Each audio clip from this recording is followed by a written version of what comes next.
নমস্কার। প্রাণারামের মাধ্যমে সম্প্রচারিত ভারত কথার গ্রন্থিমোচনের 479তম পর্বে আপনাদের সবাইকে জানাই সাদর সম্ভাষণ। উদ্যোগ পর্বে আমরা আছি। আমরা আলোচনা করছি মহামতি বিদুরকে নিয়ে। বিদুর যাকে বলা হয়েছে ধর্মের প্রতিমূর্তি। ধর্ম শব্দটির একটা বিস্তৃত আলোচনা, একটা ধারণা আমরা গত পর্বে রাখার চেষ্টা করেছি। ধর্ম বলতে সেকালে আইনকে বোঝাতো এবং এই আইনি ব্যবস্থার পুরোটাই সে সময় ধর্ম নামেই অভিহিত হতো। এখনো আমরা যে আমাদের বিচারালয়কে আমরা ধর্মাধিকরণ বলি। যিনি সেই বিচারালয়ের বিচার করেন, বিচারপতি যিনি, তাকে আমরা বলি ধর্মাধ্যক্ষ বা ধর্মাধিকারী, ধর্মাবতার, এই নামে আমরা তাদেরকে, অর্থাৎ বিচার বা আইনের সাথে ধর্ম শব্দটি ওতপ্রোতভাবে জড়িয়ে আছে। এটি সেকালে যেমন ছিল, একালেও তার গুরুত্ব কিছুমাত্র লোপ পায়নি। এখনো ধর্ম বলতে আমরা আইন সভাকে, বিচার সভাকে বুঝি। এই অর্থেই বিদুর হচ্ছেন ধর্মের প্রতিমূর্তি। দেখুন, এক রাজনৈতিক সিদ্ধান্তের জন্য যে মানুষকে ধর্মের কাছে আসতে হয়, বিচারের কাছে আসতে হয়, বিদুর হচ্ছেন সেই আশ্রয়। এবং বিদুর সেই আশ্রয়ই কিন্তু চিরকাল নিয়ে এসেছেন।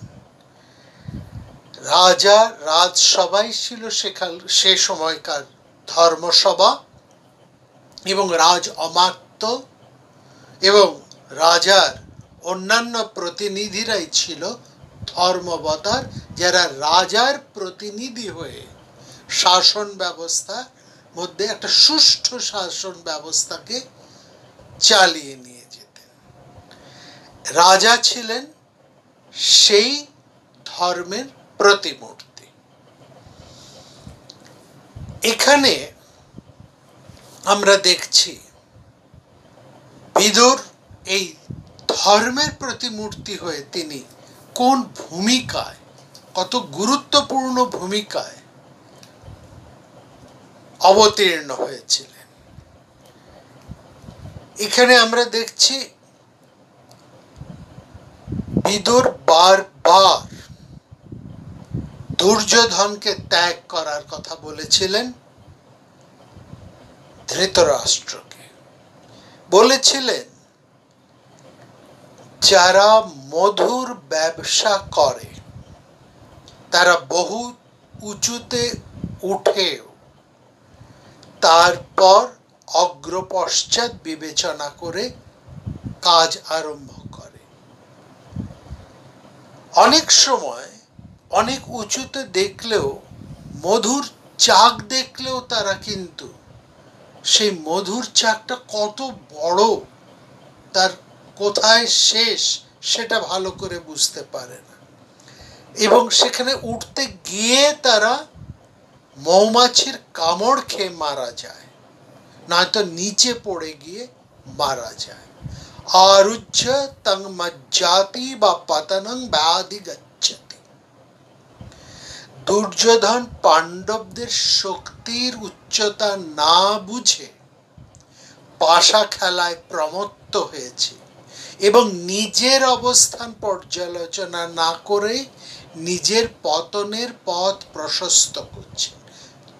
ঠিক যখন পাশা খেলা আরম্ভ হবে, বিদুর ধৃতরাষ্ট্রকে সাবধান করে এই কথাটি উচ্চারণ করেছিলেন।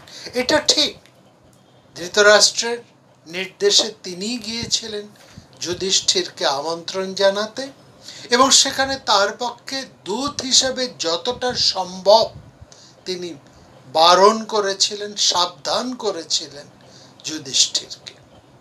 কিন্তু আমরা তো যুধিষ্ঠির কেন রাজি হয়েছিলেন, কোন প্রেক্ষিতে রাজি হয়েছিলেন এবং সেই সময়কার আইন কি ছিল, সব কিছু বিস্তৃত আলোচনা আমরা পূর্বাহ্নে করেছি।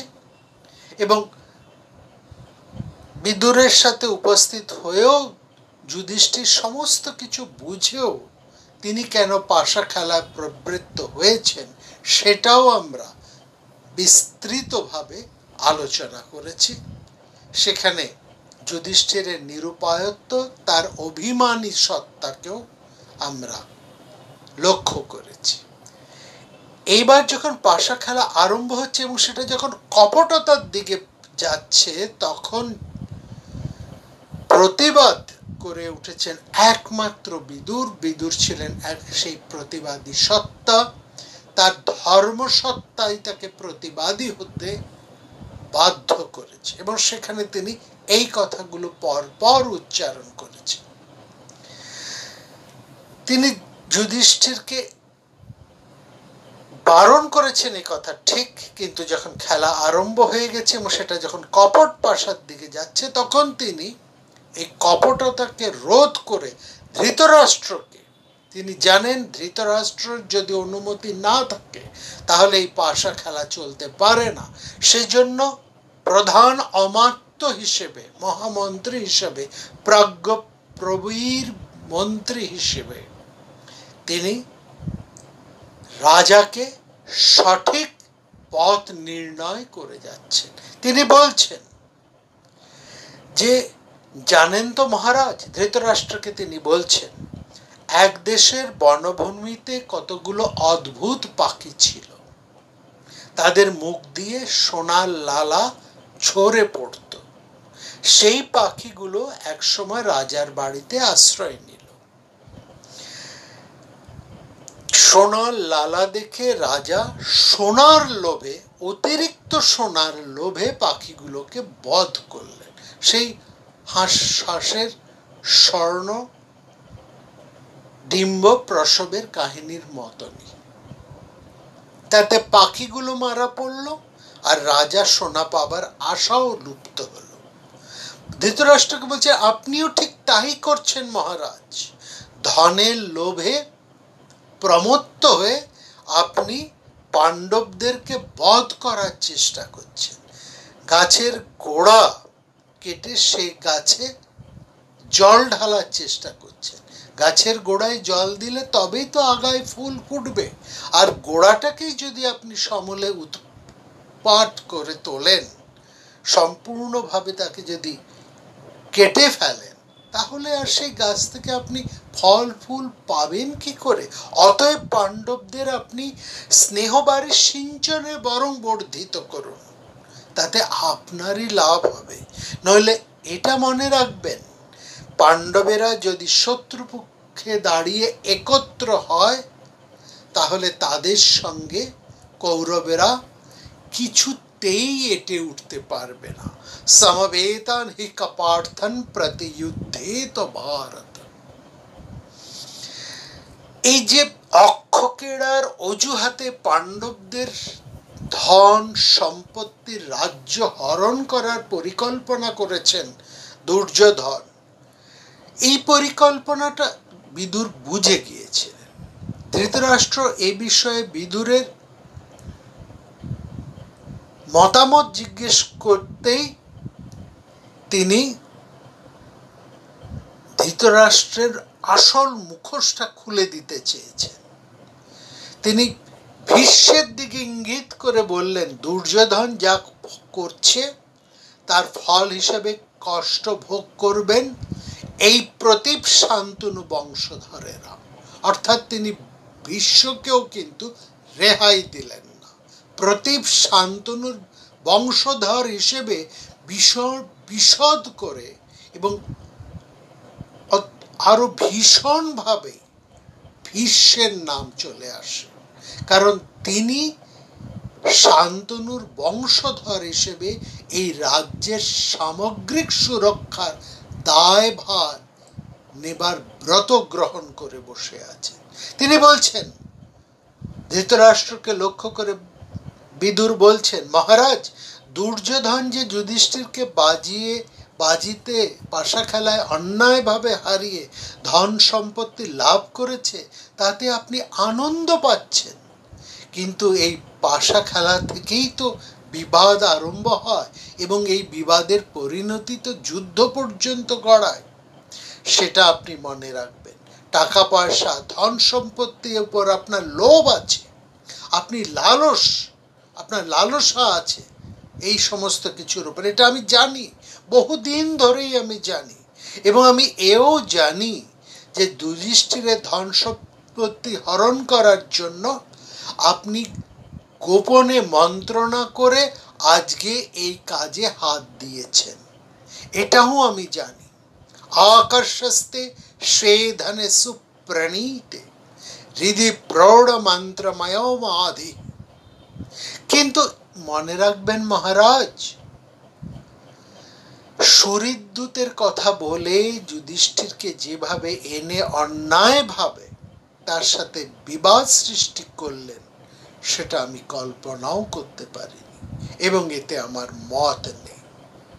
বিদুর নিজের মত ব্যক্ত করলেন ধৃতরাষ্ট্রের রাজসভায় একজন যথার্থ প্রাজ্ঞ অমাত্যের মতোই।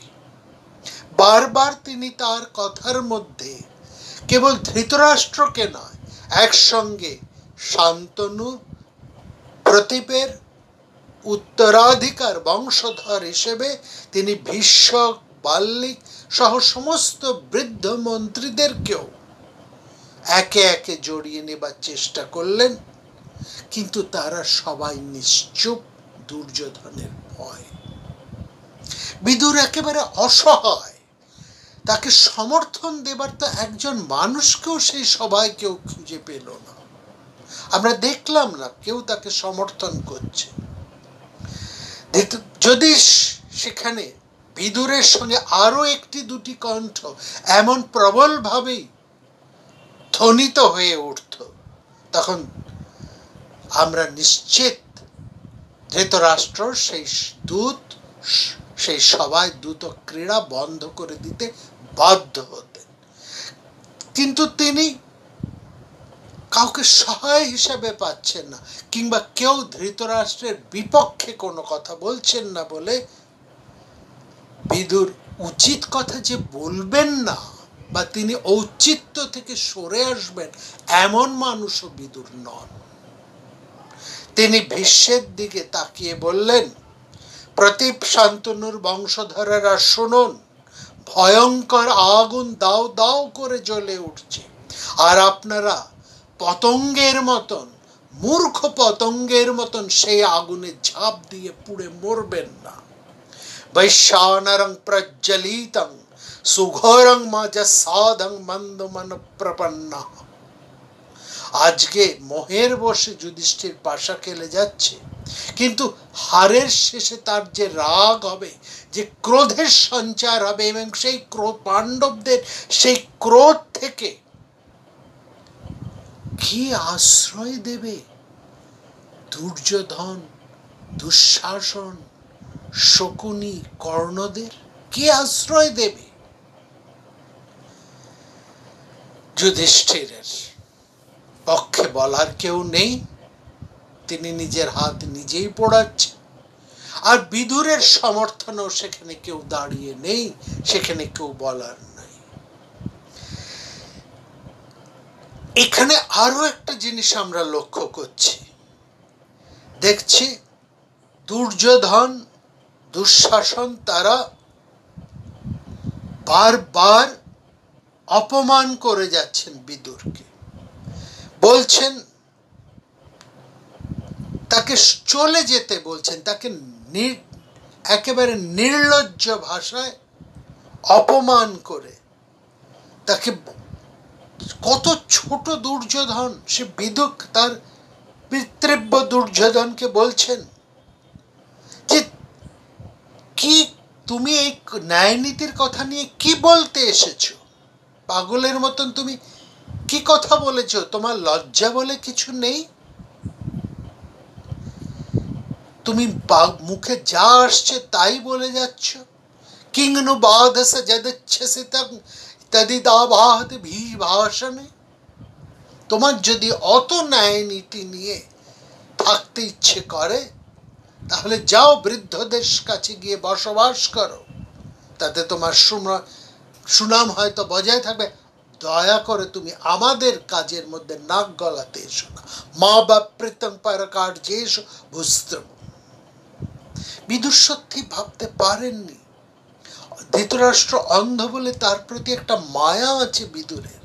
ধৃতরাষ্ট্র জ্যেষ্ঠ হওয়া সত্ত্বেও রাজা হতে পারেননি, সেই ক্ষোভটাকে বিদুর একটা করুণার দৃষ্টিতে দেখতেন। কিন্তু জ্যেষ্ঠ ভ্রাতা অথবা রাজা হওয়া সত্ত্বেও বিদুর কখনো তার এই কনিষ্ঠ ভাইটিকে সম্মান করবেন না, তাকে রক্ষা করবেন না, তাকে যে সমস্ত কথা শুনতে হচ্ছে তার হাঁটুর বয়সী ছেলেদের কাছ থেকে, সেখানে ধৃতরাষ্ট্র কোনো প্রতিবাদ করবেন না। অথচ দুর্যোধন কি না কি বলে চলেছেন, বলছেন তোমার কথা বলার অধিকার কোথার থেকে আসছে হে বিদুর? একেবারে সরাসরি বিদুরকে আক্রমণ করে বসেছেন দুর্যোধন। আমাদের ভালো হোক মন্দ হোক সে ব্যাপারে আমরা কি তোমাকে কিছু জিজ্ঞেস করেছি? না হলে তুমি এত আজে বাজে কথা বলছো কেন? নিজেকে কি তুমি এখানকার কর্তা বলে মনে করো? অহংকার তেতি বিদুর মংবাস্থং নতং পৃচ্ছে বিদুর যদিত্তং মে। এমন কথা করে কথা শোনাবার সুযোগ আগে দুর্যোধন পাননি, আজকে তিনি সেই সুযোগটা পেয়েছেন। অল্প বয়স থেকে যত কিছু করবার চেষ্টা করেছেন দুর্যোধন জানেন সর্বক্ষেত্রে এই বিদুর তার সমস্ত পরিকল্পনা ভেস্তে দিয়েছে। এখানে বিদুরের জন্যই তার সমস্ত পরিকল্পনা নষ্ট হয়েছে। আজকে সেই সুযোগ এসেছে এবং সুযোগটা আজকে এতখানি এসেছে যে সবাই চুপ করে আছে, কেউ বিদুরের পক্ষে একটি কথাও বলছেন না।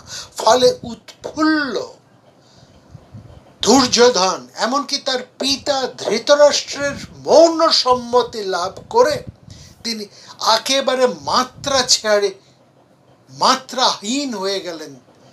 দুর্যোধন বলে উঠলেন যে চরম অপমান করে বিদুরকে বললেন, কথায় আছে শত্রুর পক্ষপাতী, যারা শত্রুর পক্ষপাতী তাদেরকে ঘরে রাখতে নেই।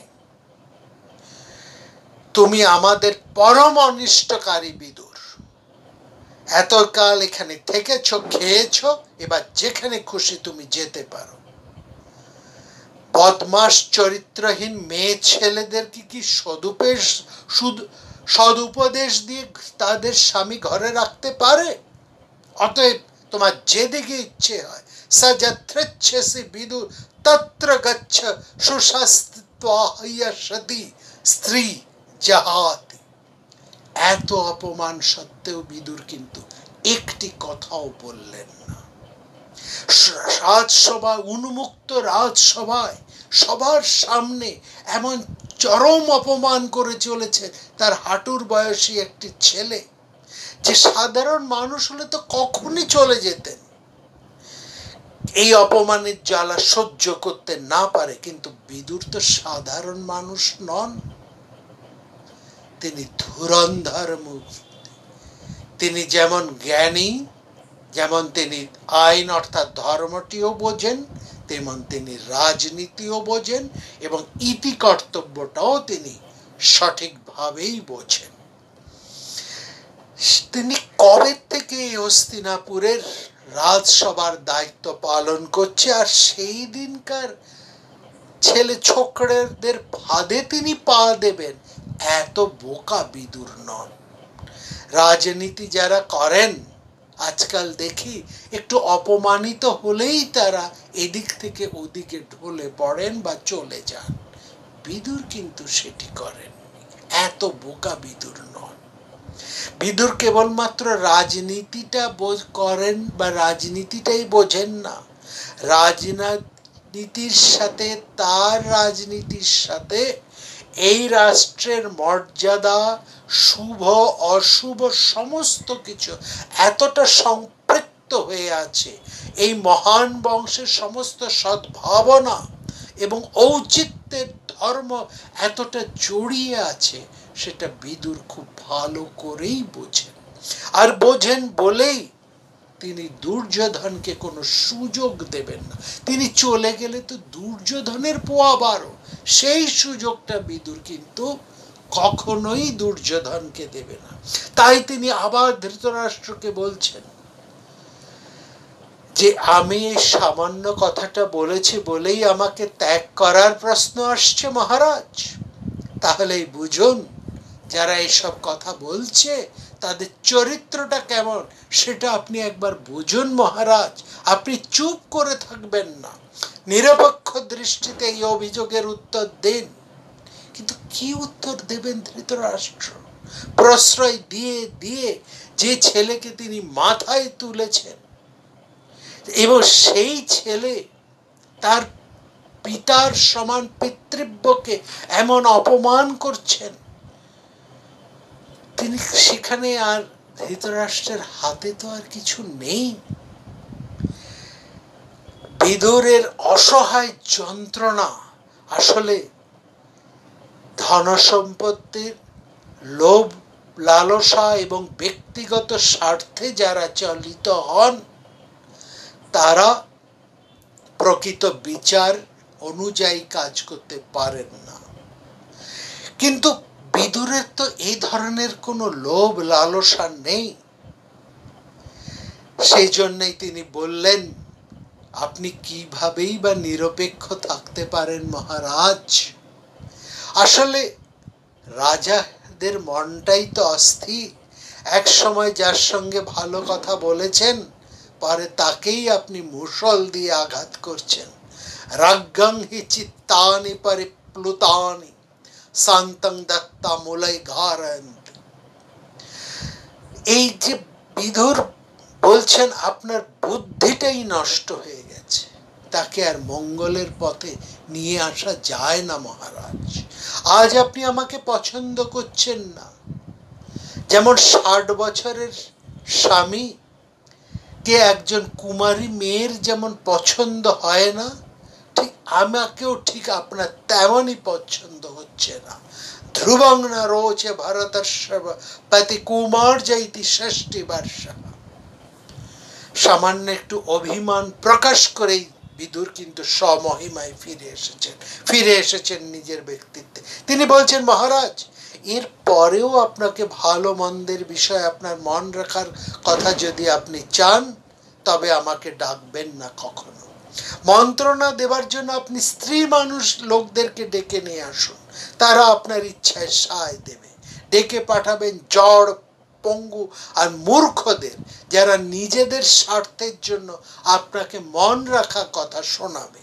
শ্রেয়শ্চ রাজং যারা পুঙ্গ কাশ্চ পৃচ্ছতং বৈ তাদৃশংশ্চৈব মূঢ়ান। আজকের দিনের প্রেক্ষিতে দাঁড়িয়ে বিদুরের এই কথাগুলো কতটা গুরুত্বপূর্ণ আপনারা একটু ভেবে দেখুন। যিনি ক্ষমতায় অধিষ্ঠিত সেই প্রধান, তিনি প্রধানমন্ত্রী হন, সাধারণ মন্ত্রী হন, অথবা কোনো নেতা নেত্রী হন, কিংবা রাষ্ট্রের সর্বময় কর্তাই হন, তার চারদিকে যে ক্ষমতা লোভীরা বলয় সৃষ্টি করে থাকে, সেইখানে কোনো মানুষ যদি সঠিক কথা উচ্চারণ করে তক্ষুনি তাকে বিরোধী পক্ষের লোক বলে দেগে দেওয়া হয়। আসলে বিষয়নিষ্ঠ সমালোচনা কেউ সহ্য করতে পারে না, তাকে সঙ্গে সঙ্গে শত্রুপক্ষের লোক বলে মনে করে। বিদুর কিন্তু এই ধরনের রাজনীতিতে অভ্যস্ত নন। তিনি জানেন একজন অমাত্য তথা মন্ত্রীর দায়িত্ব এবং কর্তব্য কি। তিনি জানেন যে তার দায়িত্ব একজন রাষ্ট্রপ্রধান অর্থাৎ রাজার থেকেও অনেক বেশি, এবং এই কারণে সব সময় রাষ্ট্রের হিতের কথা, রাষ্ট্রের মঙ্গলের কথা চিন্তা করে রাজাকে সবসময় হিত উপদেশ দেওয়া কথা। অপ্রিয় হলেও সত্য কথাটা বলা তার ধর্ম, কারণ সত্য কথা একসঙ্গে প্রিয় হবে আবার সবার শ্রেয় সম্পাদন করবে, এমনটা কখনো হতে পারে না। বিদুর বলে চলেছেন, এমন মোসাহে পাপিষ্ট জনের অভাব নেই এই সংসারে, যারা আপনার মনের মতো কথা বলবে, আপনাকে তুষ্ট রাখবে, আপনাকে খুশি রাখবে। কিন্তু এই পৃথিবীতে অপ্রিয় এবং হিতকর কথা বলার লোকও নেই, এবং তা শোনার লোকও নেই। অপ্রিয়স্য চ পথস্য বক্তা শ্রোতা চ দুর্লভ। এটা ভীষণ দামি কথা, সর্বকালের জন্য এটা দামি কথা। পৃথিবীতে মন রাখা কথা বলার লোকের অভাব হয় না, কিন্তু অপ্রিয় এবং হিতকর কথা বলার এবং সেটা শোনার, বলার এবং শোনার, এই উভয় প্রকার লোকের ভীষণ দুর্লভ। অপ্রিয়স্য চ পথ্যস্য, যা প্রিয় অথচ তা পথ্য, যা পথ্য তা সবসময় প্রিয় হয় না। জ্বরের বিকারে রোগী টক ঝাল মিষ্টি খেতে চায়, কিন্তু তাকে যে তার হিত চায় সে তাকে ওই সমস্ত খাওয়ার কিছুতেই মুখের সামনে দেবে না, তার পথ্য তাকে ধরে গিলিয়ে খাওয়াবে। এই জন্য বলছে অপ্রিয়স্য চ পথ্যস্য বক্তা শ্রোতা চ দুর্লভ। বক্তাও দুর্লভ, শ্রোতাও দুর্লভ। মনে রাখবেন মহারাজ, মন্ত্রীর পক্ষে উচিত রাজাকে হিত কথাটা শোনানো। রাষ্ট্রের পক্ষে যা হিতকর, যা মঙ্গলকর, যা উচিত সেটাই মন্ত্রণা দেওয়াই অমাত্য তথা মন্ত্রীর একমাত্র কর্তব্য। সেই যে লোক সেই ধর্মের দিকে দৃষ্টি দিয়ে রাজার ভালো লাগা মন্দ লাগাকে কেয়ার না করে, সেই দিকে না তাকিয়ে অপ্রিয় অথচ হিতের কথা বলে, সেই কিন্তু রাজার প্রকৃত সহায়, সেই কিন্তু একজন প্রকৃত অমাত্য। এই কথাটা বিদুর যেটা উচ্চারণ করেছেন, এই কথাটি আমরা বারবার বলছি, এটি সর্বকালের জন্য সত্য। কিন্তু এবং এটাও সত্য, সর্বকালে এই প্রিয় অথচ রূঢ় কথা শোনার, অর্থাৎ হিতকর এবং অপ্রিয় কথা বলার এবং শোনার লোক সে কালেও ছিল না, এ কালেও ছিল না। বিদুরের এই কথা অন্ধ ধৃতরাষ্ট্র, মহান্ধ বোধির ধৃতরাষ্ট্রের কর্ণে প্রবেশ করছে কি? সেই রাজসভায় বিদুরের ভূমিকাটা আমাদেরকে ভালো করে বুঝতে হবে, কারণ আমরা দেখব এই বিদুরকেই সঞ্জয়ের দত্ত কর্মের পর ভয় পেয়ে আবার ডেকে আনছেন ধৃতরাষ্ট্র, আবার তিনি ডেকে আসছেন। অথচ কত বছর আগে বিদুর সেই মর্মঘাতী, সেই ভয়ঙ্কর সভার মধ্যে তো এই সমস্ত কথাগুলো এক এক করে উচ্চারণ করেছিল। তার ফল কি হলো শুনবো আগামী পর্বে।